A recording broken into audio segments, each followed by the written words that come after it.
So I'd like to now turn to the issue of thinking about how the roots of a polynomial relate to the coefficients of a polynomial. So I want to start with a quadratic. So let's say that we're studying a monic quadratic polynomial.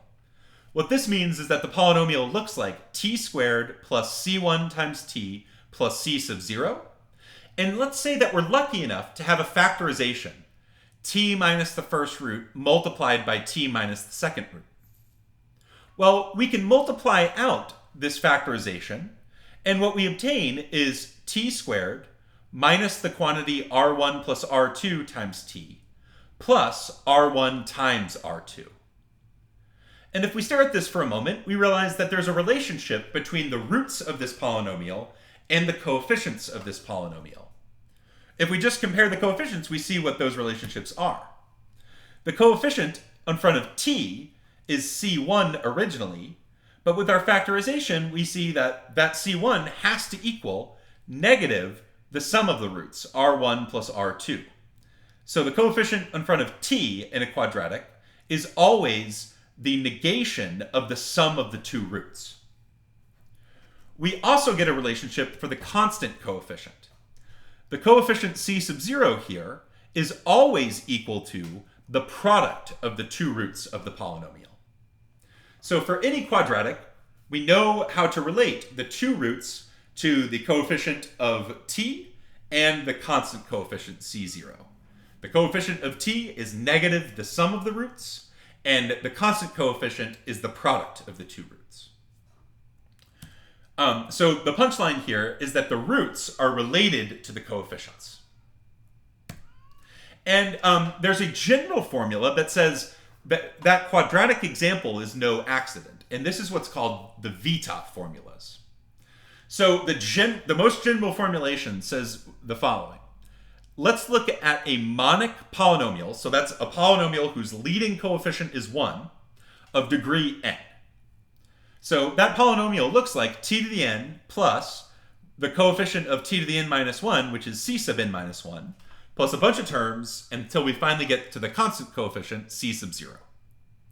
The fundamental theorem of algebra says it is possible to factor this polynomial as t minus the first root to the multiplicity m1 times t minus the second root raised to its multiplicity until we exhaust all of the roots in this way. It turns out that the roots in this situation always relate to the coefficients that we originally have in the polynomial. The coefficient in front of t to the n minus 1, so c to the n minus 1, is always equal to negative each multiplicity multiplied by the corresponding root, and then we add everything up. So the coefficient in front of t to the n minus 1 is the first multiplicity multiplied by the first root, plus the second multiplicity multiplied by the second root, and then we keep adding until we get to the last multiplicity multiplied by the last root, and we add everything up, and then we take the negative. So that's what I like to call maybe the first Vieta formula. The second Vieta formula tells us how the constant coefficient relates to all the roots. And that formula tells us that c0 is always equal to negative 1 to the n, which is plus or minus 1 depending on the degree here, multiplied by the product of all the roots where each root is raised to its multiplicity. So the n minus first coefficient, so the coefficient of t to the n minus 1, is the negation of the sum of all the roots accounting for multiplicity. And the constant coefficient, c sub 0, is negative 1 to the n, so plus or minus 1 depending on the degree, multiplied by the product of all the roots accounting for multiplicity. So ultimately what the Vieta formulas are telling us is that the coefficients in the original polynomial are related to the roots of the polynomial. So let's see an example here. Here we have a factorization of a polynomial. Well, with this factorization, we can figure out what the degree of the polynomial is. Here the multiplicities are 3, 3, and 4, and 3 plus 3 plus 4 is 10. So this is a degree 10 polynomial. We can also use this factorization to infer the roots of this polynomial. This is an example we saw previously, and what we saw is that the roots here are -2 plus 3i, -2 minus 3i, and -7. So how do we apply the Vieta formulas here? Well, the Vieta formula, the first one, tells us the coefficient of t to the n minus 1. Well, the degree here is 10, so the Vieta formula tells me what the coefficient of t to the 9 is. And what it tells me is that we should take each multiplicity and multiply by the corresponding root, add everything up, and then negate.